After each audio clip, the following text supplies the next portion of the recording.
कान खोल लीजिए।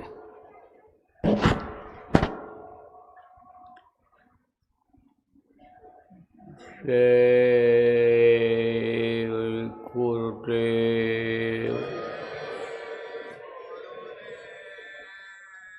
सब लोग बोलो जय गुरुदेव। जय गुरुदेव।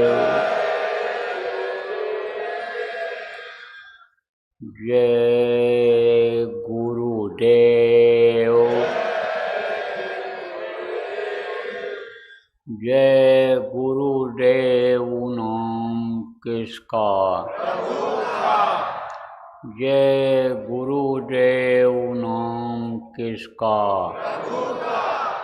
प्रभु का पावन नाम। प्रभु का पावन नाम। जय गुरुदेव।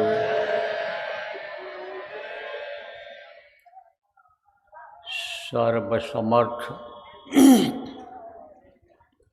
सर्वत्र अस्मरणीय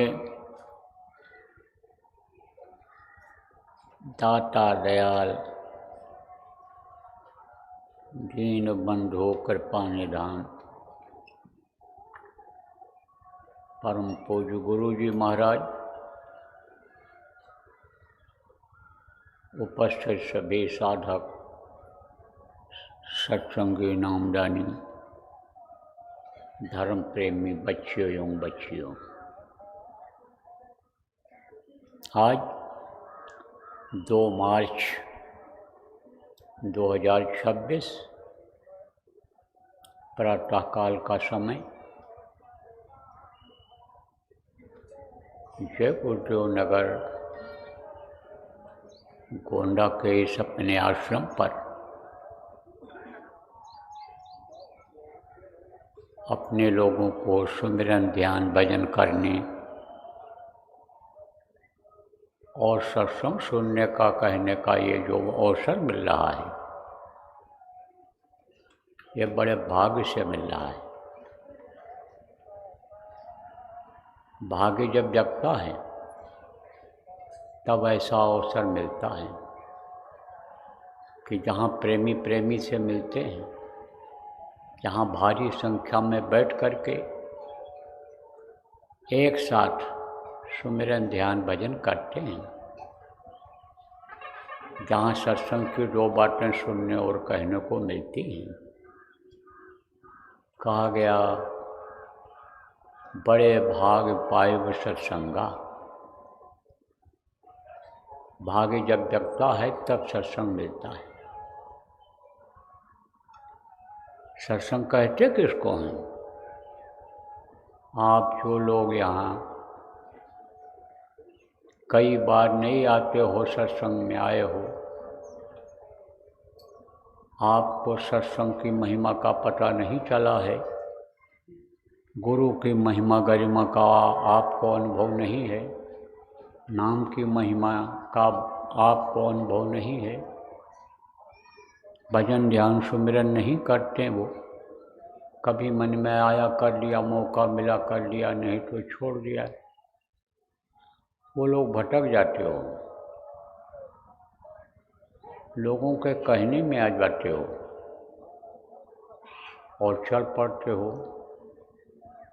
कुछ लोग मुलहिजा में आ जाते हैं कि अब पंच हैं, प्रधान हैं, मुंशी जी हैं, या हमारे समाज के मुखिया हैं, जाति के प्रमुख हैं, तो हम इनके साथ कैसे न जाएं।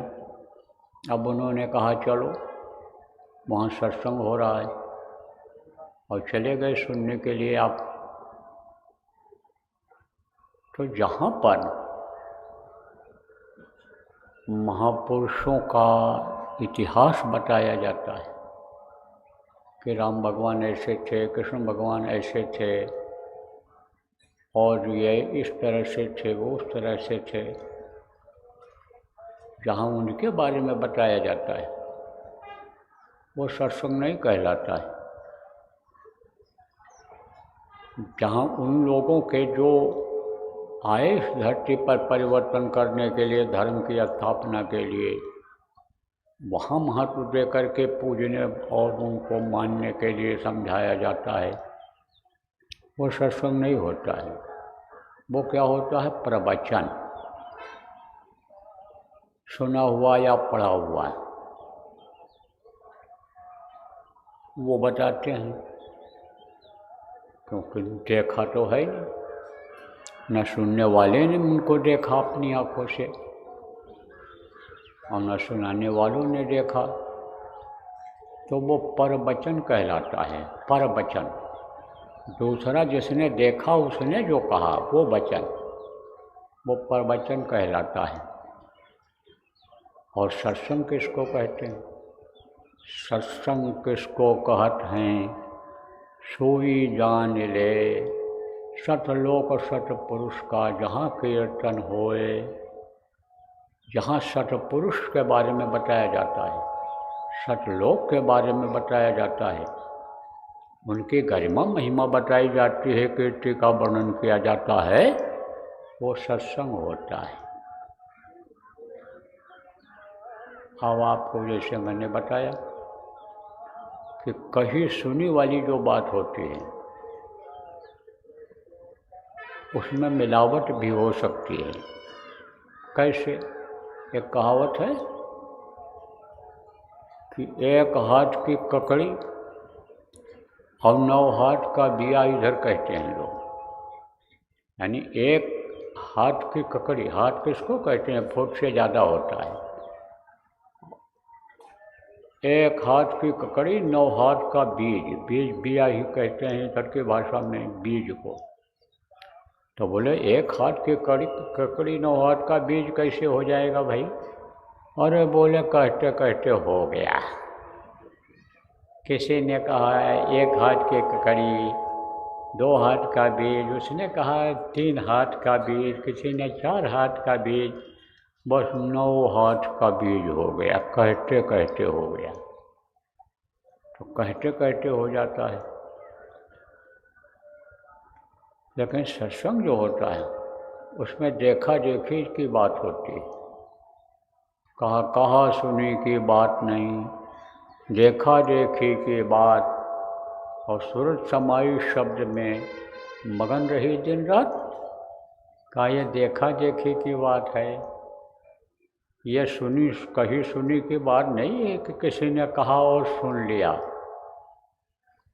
ये देखा देखी में हुआ कि सूरत ये जीवात्मा समा गई शब्द में, शब्द को पकड़ लिया इसने, और शब्द में जब ये समा गई तो मगन रही दिन रात। मगन किसको कहते हैं? जैसे मीरा मगन भई हरिगुण गाय के, जब मगन हो जाती थी तब नाचने लगती थी, गाने लगती थी, अब खुश नज़र आती थी।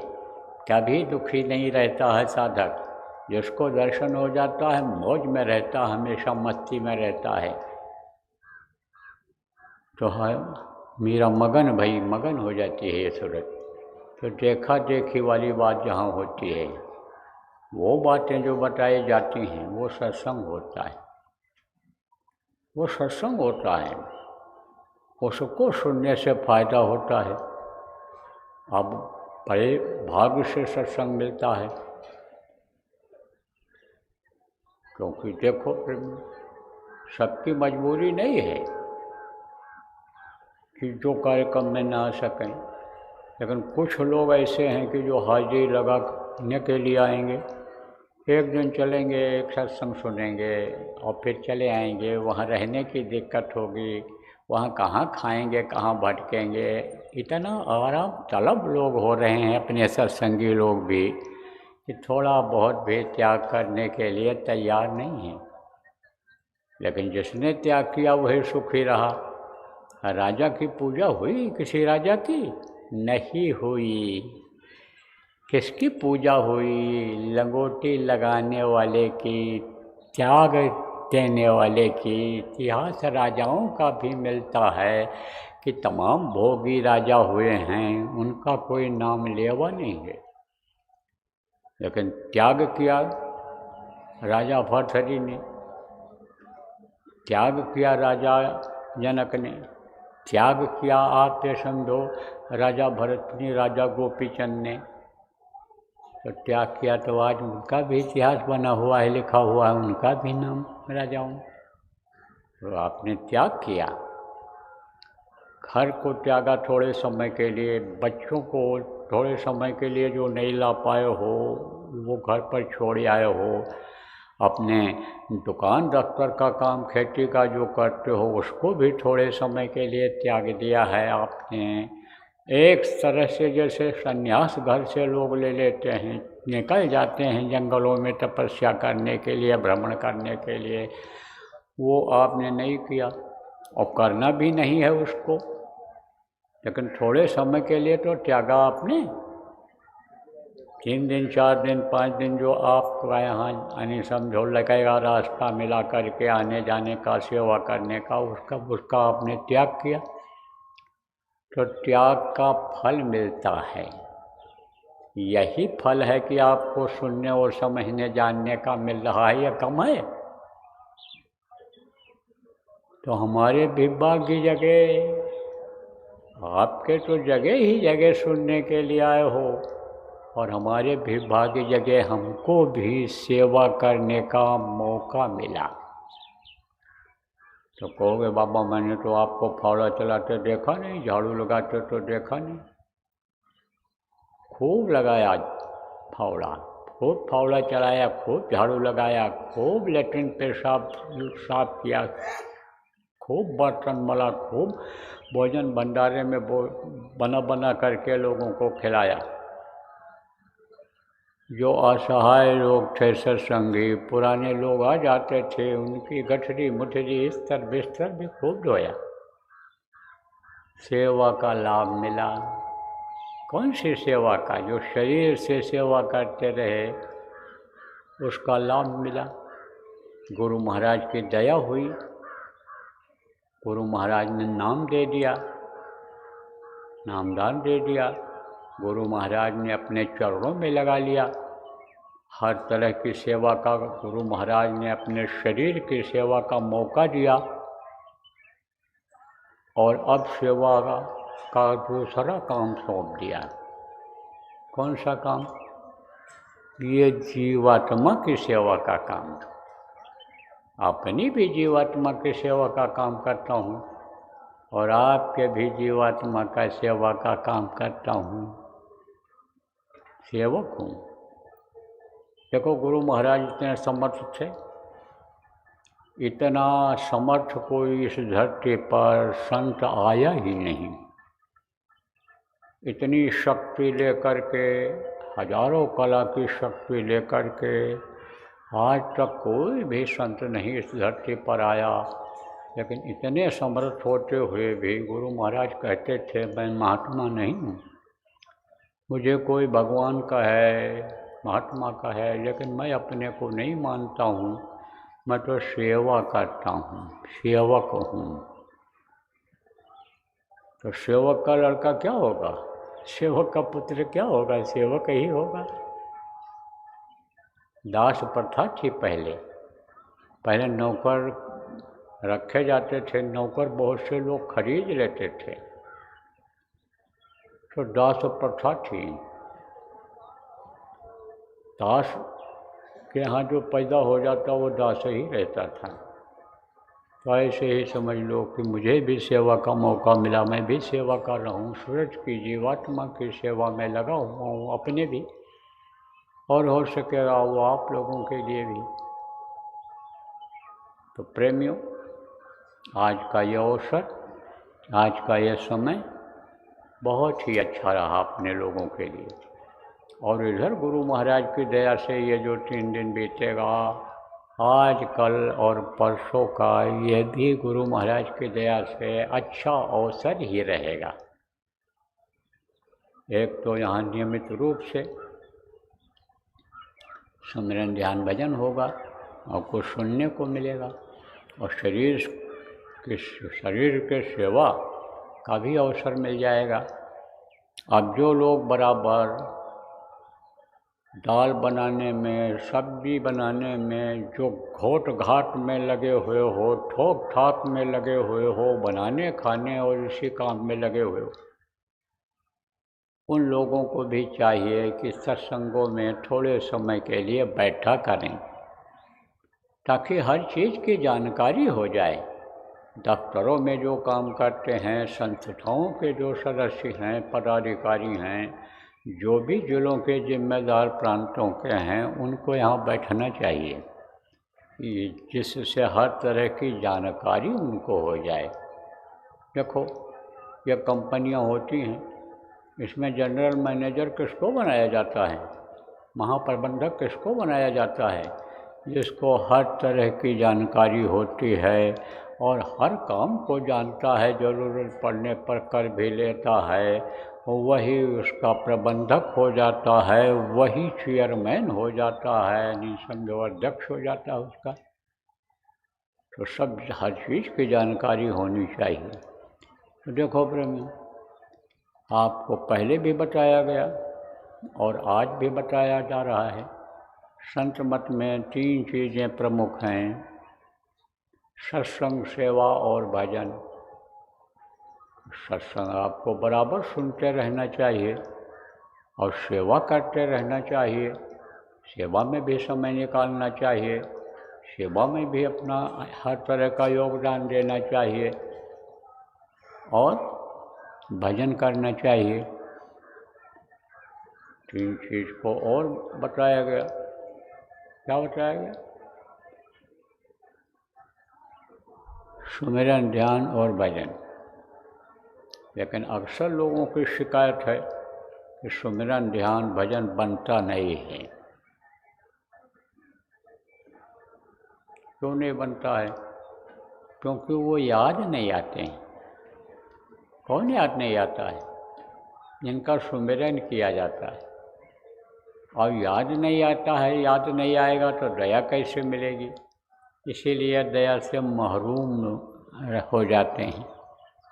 तो देखो प्रेमी, जब भोजन बनाने को होता है तो बर्तन की सफाई होती है, उस जगह की सफाई होती है। और चावल बनाना है आपको तो चावल को उसको फटकार करके साफ करते हैं, जिसको यहाँ बीनना कहते हैं। तो उसमें से कोई चीज़ हो निकाल लो, कंकड़ पत्थर हो बाहर फेंक दो। तो दाल को धोते हैं, चावल को धोते हैं। तो ये पहले करना पड़ता है, फिर वो भोजन अच्छा बनता है। तो उससे पहले जिन धनियों का सुमिरन हमको करना है, उनको याद करना पड़ता है, उनसे दया मांगनी पड़ती है, उनको बुलाना पड़ता है कि हे प्रभु, हे अनिश समझो धनी, हे भगवान, आप हमको हमारे हृदय में बस जाओ, आप हमको अंतर में दर्शन दो। प्रार्थना की जाती है। तो प्रार्थना करना बहुत ज़रूरी होता है। और बार बार ये कहा जाता है कि प्रार्थना याद कर लो। तो आप याद करते हो? कुछ लोग याद क्यों हो गए? कितने लोगों को प्रार्थना याद है? हाथ उठाओ। सब लोग मत उठाना, बेईमानी मत करना, ये जान लो कोई यहाँ आपको सज़ा नहीं दी जा रही है। चलो नीचे करो, सज़ा नहीं दी जा रही है। प्रार्थना सबको याद होना चाहिए।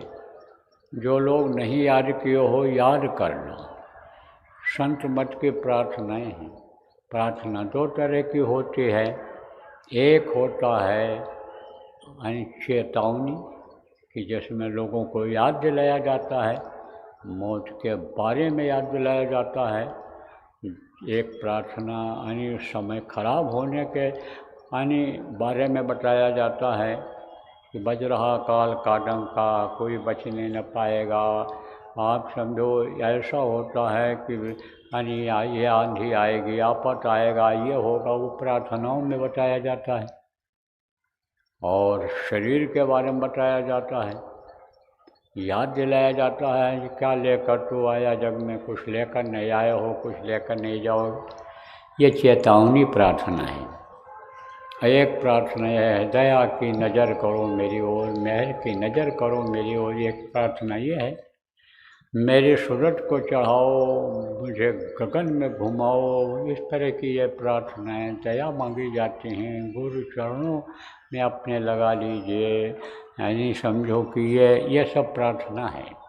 तो इस तरह की प्रार्थना याद होनी चाहिए, कम से कम 3 प्रार्थना 2 प्रार्थना तो सब लोगों को, जितने नामदानी हो, आपको याद होना चाहिए।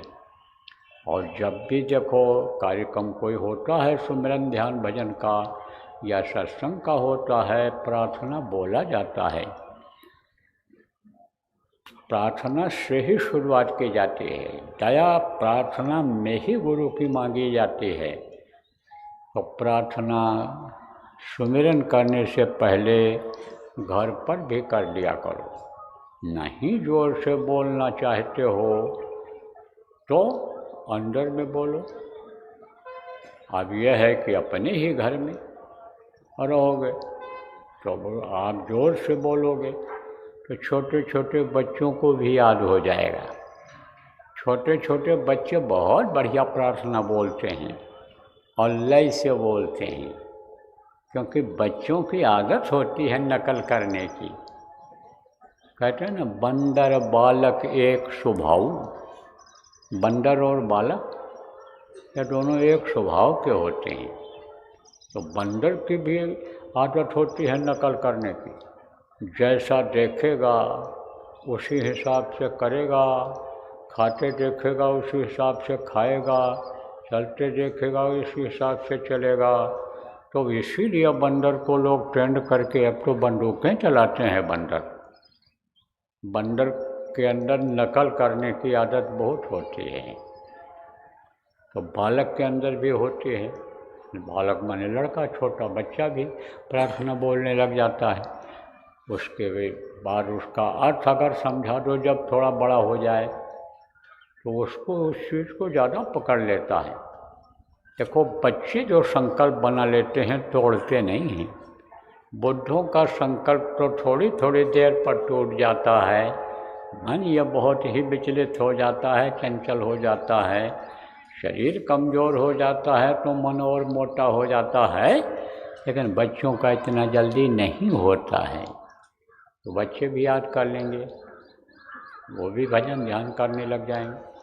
ये सब देखो मैं आपको बता रहा हूँ, अनुभव के आधार पर बता रहा हूँ। छोटे बच्चे बढ़िया प्रार्थना बोलते, देखा मैंने, दौरा करता था। गुरु महाराज जब भेजते थे तो जाता था, लोगों के घरों में ही रुकता था। उस समय छोटे छोटे बच्चे प्रार्थना बोलते थे। और ध्यान भजन में जब बैठा जाता था, छोटे छोटे बच्चे उड़ करके बैठते थे। जो नामदानी नहीं भी थे वो भी बैठे रहते थे। बैठने की आदत उनकी बन गई थी। अब वही जो आदत जिनकी बन गई, जब नामदान मिला होगा उनको तो करने लगे होंगे। हम आप नहीं बैठ पाते हैं, दुनियादार जल्दी नहीं बैठ पाते हैं, क्योंकि वो अन्य कामों में लगे हुए हैं, दुनिया बनाने में अपने लगे हुए हैं। वो आप समझो कि दुनिया को ही देख रहे हैं, अपने शरीर के सुख को देख रहे हैं, तो उनकी तो बिल्कुल इच्छा नहीं होती है। चाहे नामदानी ही हो, सत्संगी ही हो, अपने को गुरु भक्त ही कहते हो, लेकिन मन उनका बिल्कुल नहीं कहता करने को। और अगर धन ज़्यादा हो गया, मान प्रतिष्ठा इज्जत हो गई, तब तो माला खूंटी पर टंग जाता है, अलमारी में रख जाता है। कुछ दिन के बाद नीचे गिर गया तो झाड़ू लगाने वाली झाड़ू लगाकर माला भी फेंक जाती है। न घर में गुरु का फोटो, न घर में कोई माला, कुछ नहीं। वो तो बस माला वही रुपयों का गिनते रहते हैं। लाख हो जाए, करोड़ हो जाए, अरब हो जाए, उसी का माला जपते रहते हैं। इस कुर्सी से उस कुर्सी पर पहुंच जाए, उस कुर्सी से कूद करके बंदर की तरह से तीसरी कुर्सी, चौथी कुर्सी, पांचवी कुर्सी, सबसे ऊंची कुर्सी पर हमको बैठने को मिल जाए। इसीलिए सत्संगियों को धन और पद की लोभ नहीं करनी चाहिए। सत्संगियों को ज़्यादा यानी समझो कि अमीरी के बारे में नहीं सोचना चाहिए। सत्संगियों को तो क्या मांगना चाहिए गुरु से, गुरु अपने भगत को रूखी रोटी दे और चुपड़ी मांगत मैं धरूं, रूखी छीन न ले। तो बस इतना ही मांगना चाहिए कि जैसे शरीर की परवरिश होती रहे, ये ढक जाए, बाल बच्चों की परवरिश हो जाए, हमारी जो प्रतिष्ठा इज्जत है वो बनी रह जाए। जिसको गुरु पर भरोसा हो जाता है, गुरु पर जिसको विश्वास हो जाता है, गुरु को जो मान लेता है हृदय से, आप ये समझो कि उसको समय पर गुरु सब देते हैं। और उसकी जो इज्जत प्रतिष्ठा रहती है, वो जिनको प्रतिष्ठित लोग आप कहते हो बड़े आदमी हैं, बड़ी इज्जत है इनकी, उनकी नहीं रहती है। क्यों? क्योंकि वो भी बुला के बैठाते हैं उनको अपने पास। जब हम लोगों ने टाट पहना था, बोरा हम भी पहनते थे। वो तो जब नामदान देने को हुआ तब हुक्म हुआ गुरु महाराज का उतारने का, तब उतार दिया था। जैसा बताया वैसा पहना, लेकिन उसके पहले मैं भी पहनता था, टाट पहनता था। तो उस समय पर टाट पहनना इस फैशन के युग में बड़ा मुश्किल, जीने न दें रिश्तेदार, और लोग कहें तुम्हारी पढ़ाई लिखाई सब बेकार हो गई। मोटरसाइकिल पर बैठकर जब चलता था तब लोग कहते थे मोटरसाइकिल का भी भाग्य फट गया। बताओ, मोटरसाइकिल पर बोरा पहन करके बैठ कर चलते हैं लोग। बहुत से लोग तो अपने यहाँ जल्दी बुलाना भी नहीं पसंद करते थे कि हमारी इंसल्टी हो जाएगी कि ये जो है यानी ऐसे के यहाँ रिश्तेदारी लगाए हुए हैं कि जो बोरा टाट पहनते हैं। लेकिन जब लोगों के समझ में आने लगा धीरे धीरे, तो वही जिनकी कदर जाते थे शादी ब्याह में कहीं चले गए नहीं रहती थी, उन्हीं लोगों को वो अमीर लोग बुला करके बैठाने लग गए। पब्लिक तो देखती थी, किसको देखती थी? दूल्हा को नहीं देखती थी, बोरा वाले को ही देखती थी। लेकिन वो जो बैठे हुए लोग थे, कुर्सियों पर टाई टुई लगाए हुए बुला के बैठाते थे, कहते थे बाबा बताओ कहाँ हैं जय गुरुदेव, जय गुरुदेव बताओ बाबा जी कहाँ हैं। जय गुरुदेव कहते थे किसको? टाट पहनने वालों को, सत्संगियों। आज भी बहुत से लोग जय गुरुदेव कहते हैं। तो अब आप ये समझो प्रेमियों कि भक्ति आई जब, तब त्याग आया, तब उतारा गया कपड़ा। और भगत के वश में भगवान होते हैं। एक से एक दृष्टांत पड़े हुए हैं। हिंदू धर्म में इतिहास तो है ही, इस्लाम धर्म मुस्लिम धर्म में भी है ये। आपको सुनाता हूँ। अमीर खुसरो हजरत निजामुद्दीन के शिष्य थे, मुरीद। उनसे उन्होंने उपदेश लिया था, नामदान लिया था, वो भजन करते थे। रईस थे वो। रईसी किसको कहते हैं? धनी मानी, कमाई अच्छी उनकी होती थी, तनख्वाह उनका अच्छा था। थे तो मुलाजिम यानी नौकर जिसको कहते हैं। लेकिन नौकर लोगों को भी देखो, बड़ी बड़ी कंपनियां हैं, एक एक दो करोड़ रुपया महीना देती हैं तनख्वाह, 3 करोड़ रुपया तक महीना तनख्वाह देती हैं। कहाँ? विदेशों में। यहाँ भी 10-10, 12-12 लाख, 15 लाख, 20 लाख तक यहाँ भी इंडिया में भी देने लग गए। क्यों? क्योंकि वो उनकी आमदनी ज़्यादा करा देते हैं। जो 100 करोड़ की आमदनी कराएगा, उसको 3 करोड़ 4 करोड़ महीने में देने में क्या दिक्कत होगी? तो आमदनी अच्छी थी, लेकिन वो उसको अपना धन नहीं समझते थे। वो तो गुरु की देन मानते थे। अब यह है कि जब मिल जाता था तो रख लेते थे, और रखा हुआ भी किसी न किसी दिन काम आ जाता है। कैसे काम आया उनका रखा हुआ बचा हुआ, यह भी आपको आगे पता चल जाएगा। तो काबुल के जो हाकिम थे उनके मुलाजिम थे, बादशाह के मुलाजिम थे, नौकर थे उनके। तब किसी बात पर उनकी अनबन हो गई, क्योंकि जो भजनानंदी होते हैं वो न गलत होते हैं, न गलत सोचते हैं, न गलत करते हैं। तो कोई बात आ गई होगी, तो अनबन हो गई, बिगाड़ हो गया, तो नौकरी उन्होंने छोड़ दिया। तो उस समय पर तो सड़कें थी नहीं, उस समय पर तो पैदल रास्ता था, ये सवारियां नहीं थी। ये जो ट्रकें चल रही हैं इस समय, ये जो आपके अन्य सवारियां चल रही, यह सब कुछ नहीं थी। तो ऊंट और घोड़े पर सामान लाद करके बैठ करके, हाथी पर लोग बैठ करके एक जगह से दूसरी जगह पर जाते थे। तो उन्होंने ऊँटों पर सामान लादा अपना, हर तरह का सामान उनके गृहस्थी का था, और एक एक की जगह कई था। तो लाद दिया उस पर और चल पड़े वहाँ से नौकरी छोड़ करके। इधर क्या हुआ कि निजामुद्दीन साहब की बड़ी ख्याति हुई। ख्याति मतलब यह है कि शोहरत, यानी बड़ा उनका नाम हुआ।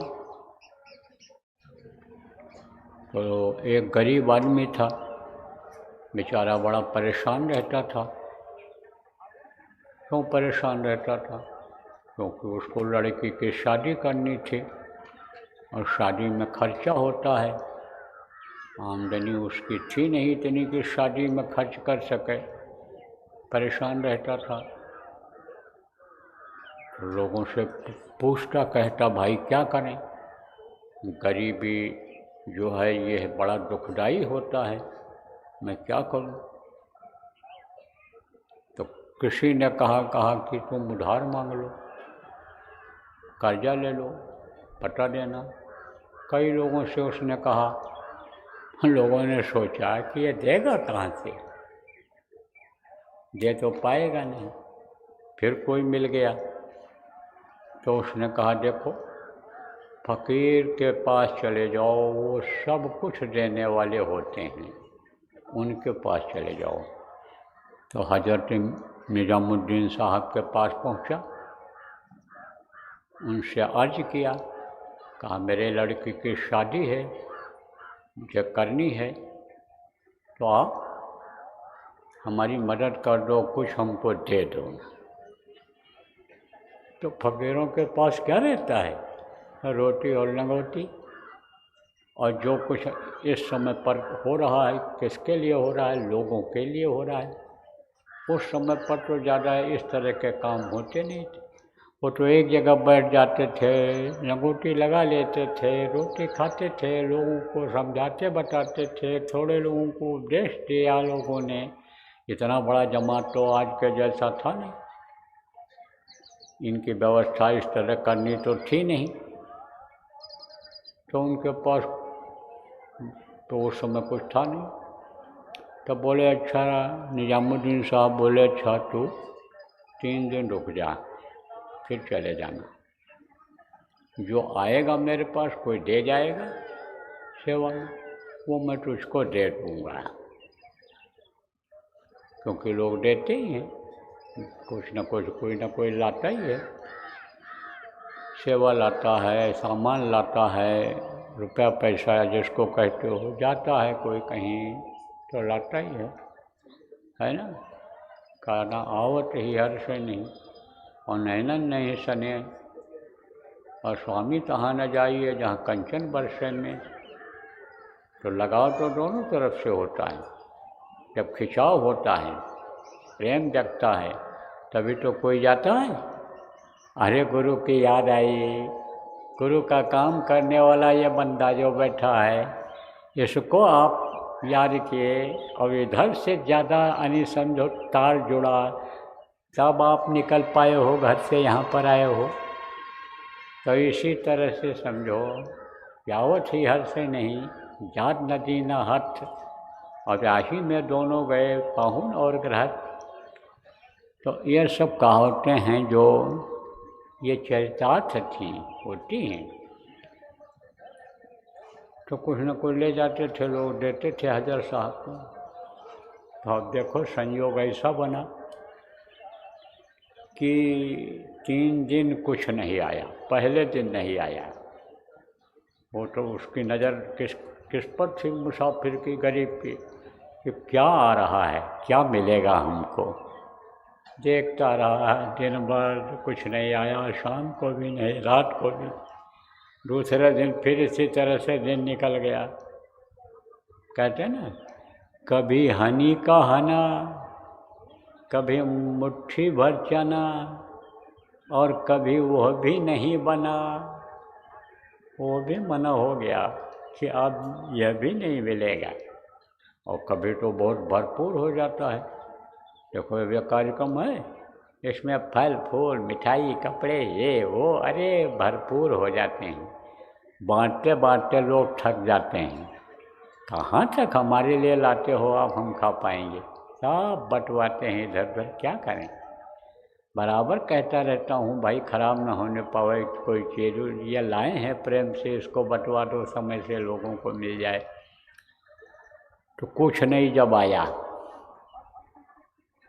3 दिन जब बीत गया, तब उसने कहा हजरत अब हम जाते हैं, अब हमारा काम नहीं हो पाएगा। निराशा भरी बात जब उसने किया, तब हजरत ने कहा, निजामुद्दीन साहब ने, कि देख इस समय मेरे पास ये जूती ही है, जूता जिसको कहते हो, इसको तो ले जाए।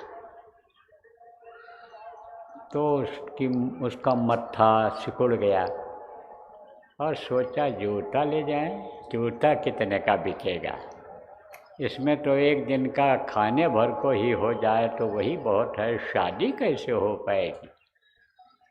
देखता रहा थोड़ी देर तक, सोचता रहा ले जाएं न ले जाएं, ले जाएं न ले जाएं। तो हजरत साहब समझ गए। कहते हैं ना, संत न देखें चाल कुचाल, वो परखें अंतर का हाल। अंतर का हाल परख लेते हैं कि इसके मन में क्या है, क्या कहना चाहता है, क्या सोच रहा है। तब हजरत साहब ने कहा रे ले ले ले ले, तेरी शादी बढ़िया से हो जाएगी, बच भी जाएगा, उठा ले ले ले। तो ले लिया उसने, लेकर के जा रहा था। और उधर से अमीर खुसरो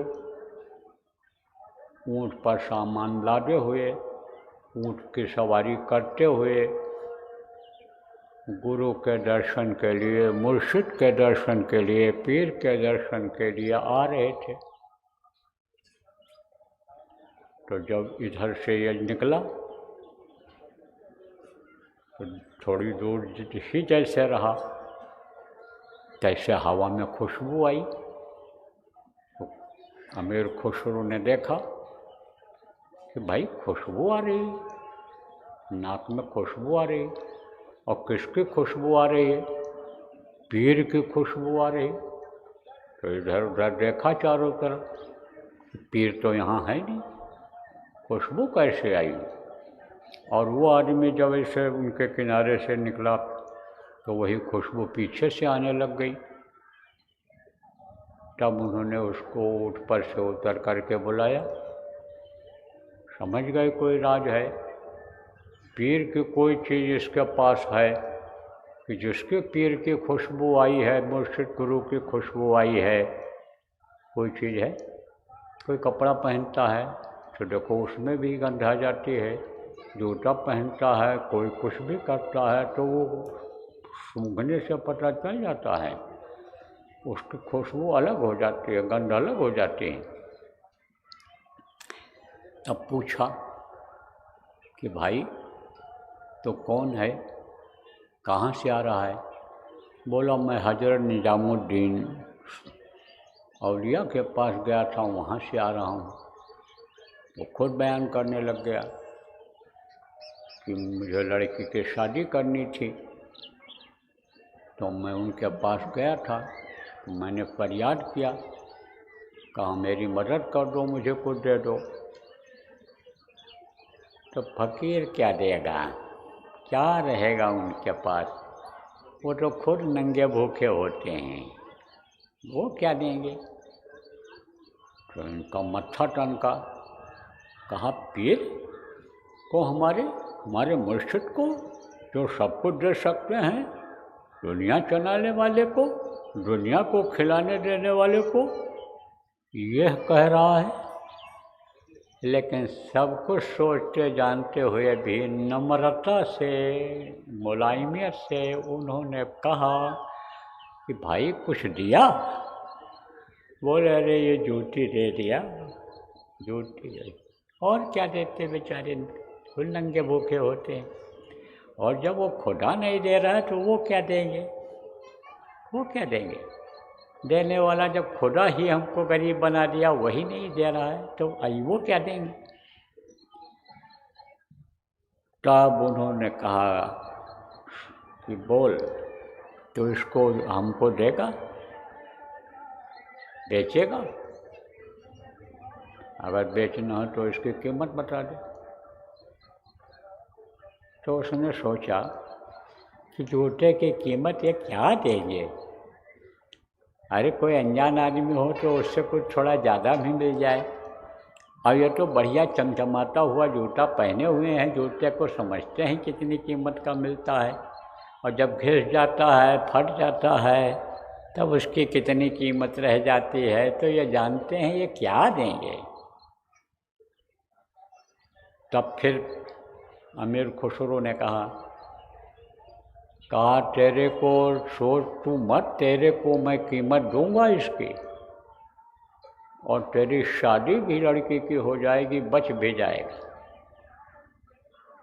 तब उसको पीर की बात याद आई कि पीर ने कहा था कि बच भी जाएगा और शादी भी बढ़िया से हो जाएगी। तब कहा कि ठीक है, हम बेच देंगे इसको, बेच देंगे। अब गुरु की चीज मिल गई उनको, जिससे उनकी बदनामी होती, जाता लोगों से कहता कि जूती पकड़ा दिया हमको। और जूती अगर बेचता भी तो उसकी कीमत कोई क्या देता, खाने भर को आटा दे देता, चावल दे देता, दाल दे देता, मान लो कपड़े की भी कीमत दे देता, और क्या देता अनजान आदमी। तो उन्होंने क्या किया, खुसरो ने कहा ये जब ऐसी चीज़ दे रहा है तो इसकी कीमत उसी तरह से लगाने की ज़रूरत है, और गुरु का ही सब कुछ है, गुरु के प्रेम में। अब इस वक्त पर खुसरो अपने से कहा, अपने मन से, कि इस समय त्याग की ज़रूरत है, रख कर क्या करेंगे, सब छोड़ करके जाना है। लेकिन जब तक जिंदा हैं हम, हमारे बच्चे पत्नी जिंदा हैं, तब तक इनकी परवरिश हो जाए। तो एक एक ऊँट का जो भी माल असबाब था, अपने बच्चों का, पत्नी का, अपना, वो रख लिया ऊँटों को, बाकी ऊँट सहित दे दिया। किसको, उसी गरीब आदमी को, मुसाफिर को, जो गया था, मिला था रास्ते। और वो तो फूला नहीं समाया, वो ज़मीन पर पैर न पड़े, उछले कूदे और शुक्रिया अदा करे, शुक्रिया शुक्रिया शुक्रिया अदा करे, दिली शुक्रिया, यही कहता हुआ और ऊँट को लेकर चला गया। ये जब वहाँ पहुँचे तो इन्होंने पोंछा अपने कपड़े से, साफ किया जूती को, और पीर के सामने रख दिया और सिजदा किया, दंडवत किया, उनके सामने रख दिया। तब उन्होंने कहा तूने इसकी कीमत दिया। बोले दिया जो मैं दे सकता था। क्या दिया तूने? कहा एक एक ऊँट का सामान, अपने बच्चों के, एक एक बच्चों के लिए, पत्नी के लिए, अपने लिए छोड़ करके बाकी जो मेरे पास था सब दे दिया। तो भी कहा सस्ता है। लेकिन अब उनके प्यार को देख करके और उनकी भक्ति को देख करके हज़रत निज़ामुद्दीन साहब ने कहा था मरते समय कि देखो अमीर खुसरो को मेरे कब्र के पास मत आने देना, नहीं तो कब्र फाड़ करके मुझे उससे, उसके प्रेम के नाते कहीं आना न पड़ जाए। तो अब आप फिर देखो प्रेमियों कि कैसे कैसे गुरु भक्त हुए हैं। इतनी भक्ति कहाँ आ पा रही है। भक्ति लाने की ज़रूरत होती है गुरु के प्रति, क्योंकि जब भगवान को देखे नहीं, देवी देवताओं को देख नहीं पा रहे हो इन आँखों से, ये जो पवन देवता हैं, अग्नि देवता हैं, आकाश देवता हैं, ये सूर्य देवता हैं, इनको जब आप देख नहीं पा रहे हो, और ये जो आप समझो अग्नि देख रहे हो ये उनका असली रूप नहीं है, ये जो हवा देख रहे हो असली रूप नहीं है उनका, ये जो सूर्य और चंद्रमा देख रहे हो ये परछाई है उनकी, तो आप इनको जब देख नहीं पा रहे हो और जिनका दर्शन करना जरूरी है तभी ये खुश होते हैं, तभी इनका जो नियम है वो समझ पाओगे, नहीं तो इनका जो नियम है उसको तोड़ देते हो, नहीं समझ पाते हो, तो यही सजा देने लग जाते हैं, तकलीफ़ देने लग जाते हैं। यही हवा बहुत तेज़ चलने लग जाती है, यही धरती फटने लग जाती है, यही जल देवता अन्य समझो कि बाढ़ ला देते हैं, यही आकाश देवता ओला पत्थर गिरा देते हैं, यही सूर्य देवता बहुत गर्मी देने लग जाते हैं। जब इनके नियम का पालन नहीं कर पाता है आदमी इंसान, तो इस समय देवता भवानी को कोई मानता है? इस समय तो खाओ पियो मौज करो, पी लो शराब मस्त रहो, बढ़िया कीमती शराब पियो, बढ़िया मीट खाओ, मुर्गा खाओ, इसी में लोग लगे हो, इसी को फैशन बना लिए हैं, व्यभिचार करने की आदत बना लिए हैं, तो कैसे नियम का पालन कर पाएंगे? प्रकृति के भगवान का जो नियम है उसको तोड़ते चले जा रहे हैं, तो सज़ा मिलेगी। विदेशों में शुरुआत हो गई और यहाँ भी वो आपको देखने को मिलेगा। फटेगी धरती उठेगा गुब्बारा, सुनते तो जाओ संदेश हमारा, ये धरती फटेगी और निकले के गुब्बार निकलेंगे इससे।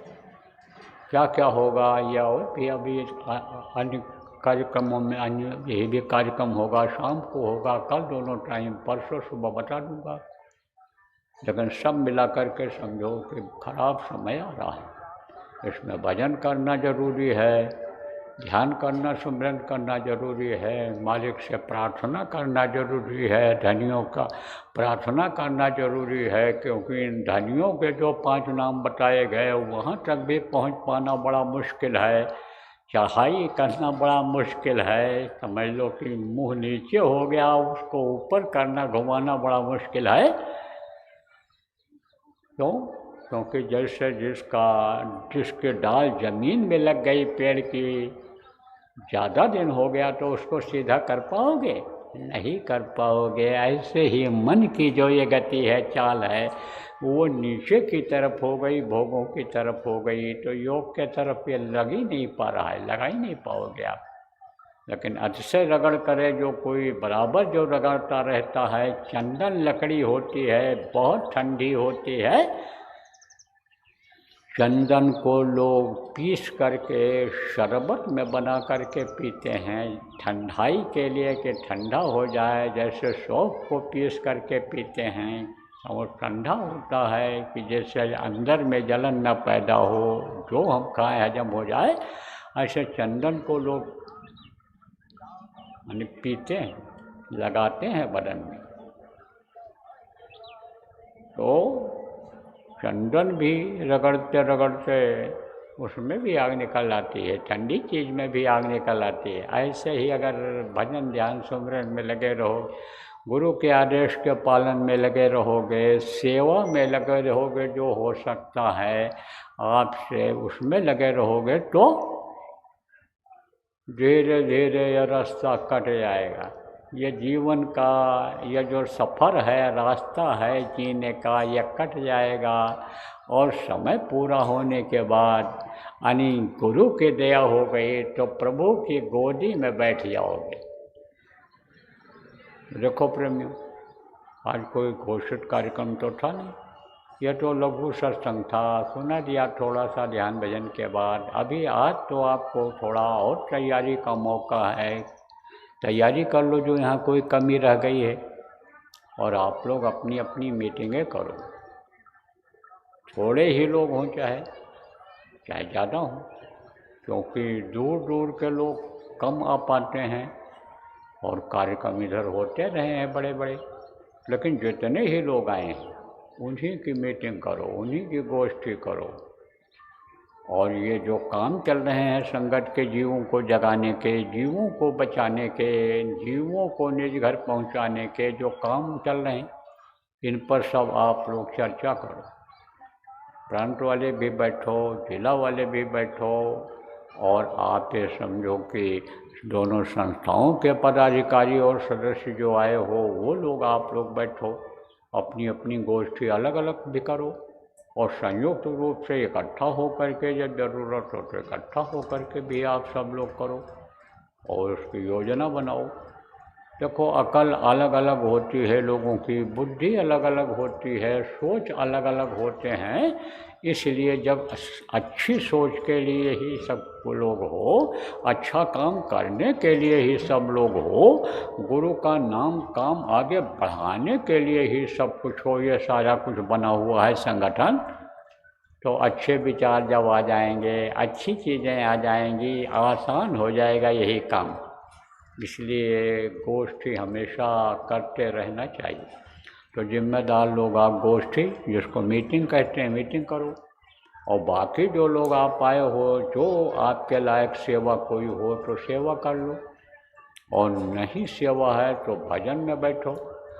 भजन में मन न लगता हो, भजन नहीं जानते हो, नहीं कर पाते हो, सुमिरन नहीं कर पाते हो, तो सीख लो, एक दूसरे से पूछ लो।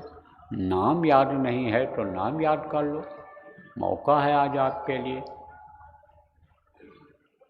तो बोलो जय गुरुदेव, जय गुरुदेव, जय गुरुदेव, जय गुरुदेव नाम किसका, जय गुरुदेव नाम किसका, प्रभु का पावन नाम, प्रभु का पावन नाम, जय गुरुदेव।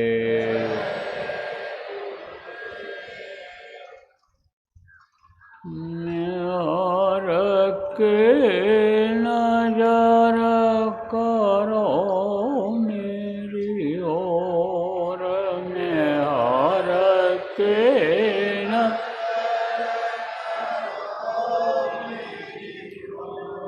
दया के नजर करो मेरी ओर, दया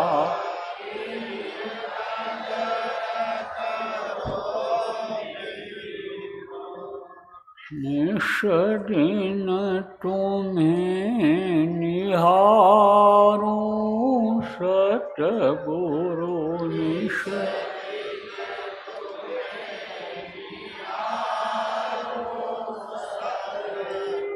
जैसे चंद्र चकोर,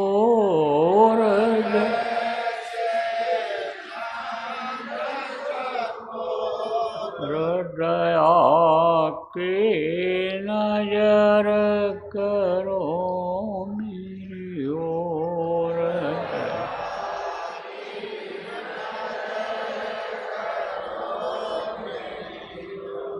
जानू न कौन भूल हुए तन से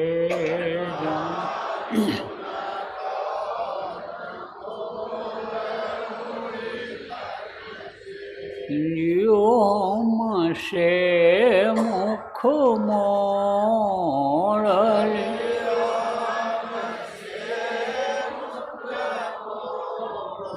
दया के नजर करो मेरी ओर।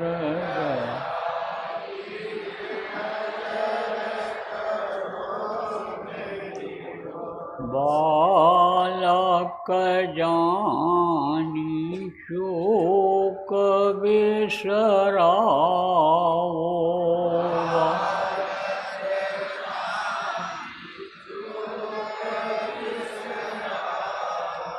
आया शरण अब मैं तोर।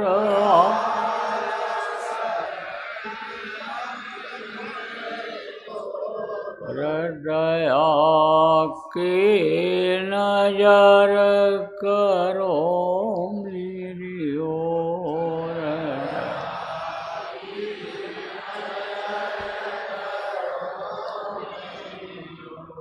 सदा दयालु स्वभाव तुम्हारा,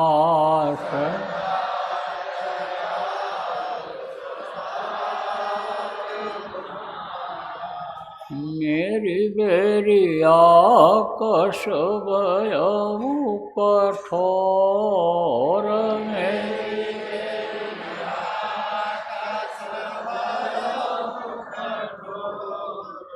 दया के नजर करो मेरी ओर।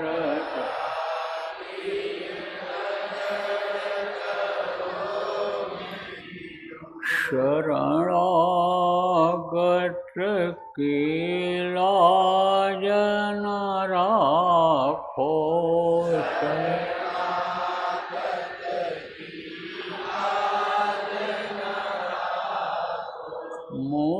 सुपतित अब जाएं कहीं और।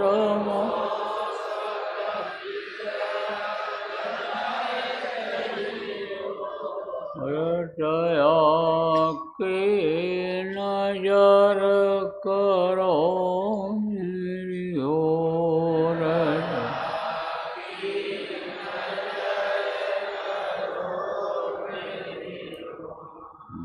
हर के नजर करो मेरी ओर।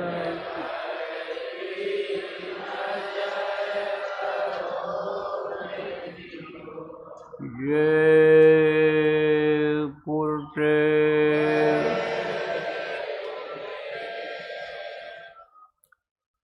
जय गुरुदेव, जय गुरुदेव, जय गुरुदेव, जय जय गुरुदेव।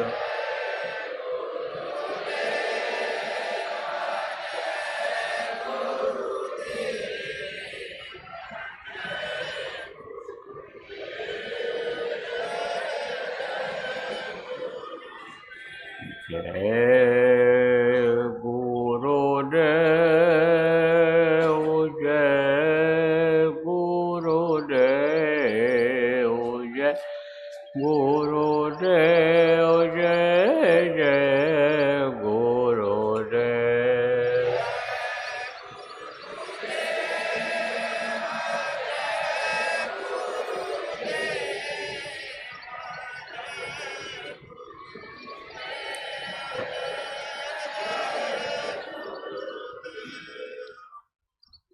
जय